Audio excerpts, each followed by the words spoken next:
My name is Luke Whelan and I'm the Director of Metric Events and Pilerats. Pilerats is a creative collective and we mainly focus on connecting with 18 and 25-year-olds primarily to do with music. So we have a blog, a creative arm, as well as a record label.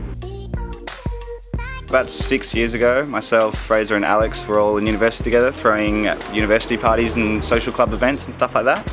And all of a sudden we got the idea that we could do events outside of the uni sphere. In about 18 months we were doing 2 or 3 weekly club events and we decided that uni wasn't for us, so we all dropped out of our degrees. So me and Alex were doing engineering and Fraser was doing architecture. So we started doing events full time. And then as we were getting further down the events path and we'd done our first festival, we realised we had all these great creatives at our disposal that were doing graphic design and doing photos and videos and writing and all these sort of skills started appearing to us. Then we had an opportunity to make a video for Skrillex, and that was the first time we sort of brought everyone together outside of the event side of things. We turned that into the launch of a interactive magazine, and we did that for about a year, I think. And then the idea sort of evolved into, we have all this great content, all this great stuff coming out that we should put that on the internet so everyone can sort of see it. So it sort of evolved into a blog, and then we got the opportunity to do a record label and start managing, and it all sort of snowballed from that point.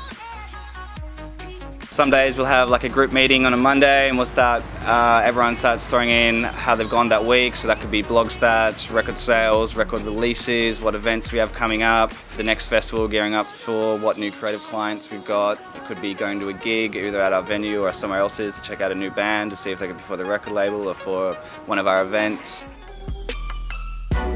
I think where we came from in club world was definitely electronic based. So that's where we had the most knowledge and contacts with Alice in Wonderland and Skrillex and Flume and Taku and all that kind of stuff. We started focusing on that in the beginning, but at the moment we're trying to diversify. Like on the record label we have a few bands now, and the music culture in Australia is starting to see the progression from DJ into producer and now going back to more live elements, with most producers trying to emulate a live thing, so because people are getting bored of just the DJ producer stage show.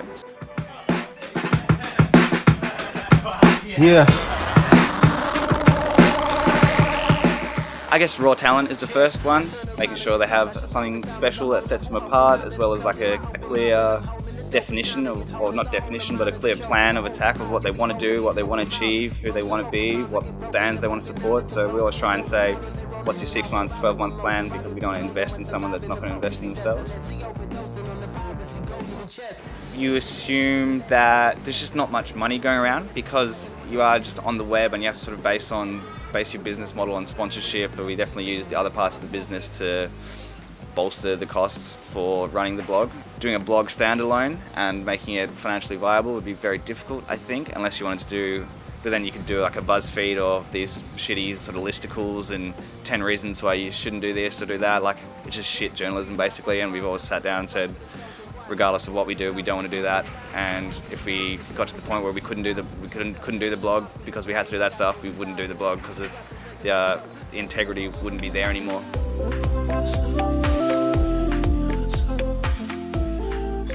When we started out doing all of this stuff, not just the blog, but the events and everything, we just sort of saw that everyone forgets about Perth, and it's still the mentality, like festivals won't come to Perth, or Perth is always too hard. And we've all grown up in Perth, so we all love the place and we know all the cool shit that goes on. We saw it as a challenge as well as like a good angle. There's all this great talent, like Tame Impala, all this stuff is sort of popping up out of nowhere. That's why we sort of decided that we want to fly the Perth flag and show people that, put ourselves on the map really. And yeah, again, with the digital age, we just have networks everywhere now, so it doesn't matter where we are. There's about 15 to 20 of us that are working. There's always someone awake at some point, so I don't think I've ever once gone home and closed my laptop and stopped working. So it's the last thing I think of before I go to bed, and the first thing I think of when I'm awake, or if we're having beers, we're always talking. It's not a 9-to-5 job, and if you treated it as such, we'd be nowhere, we'd have nothing. So in 5 years, hopefully we have a few worldwide stars on the record label, and then hopefully we have a few offices around the world so that we can start getting more content from different places like LA and stuff. And the creative side, hopefully that's fully fledged and getting some good clients through. That will hopefully open up more avenues to do more cool things, and hopefully the festivals are national, and hopefully the clubs are all really going strong with maybe one in each city, and don't know, just keep growing, and every time we see something that seems to make sense, we'll keep doing it until we completely fuck it up and go get real jobs, I guess.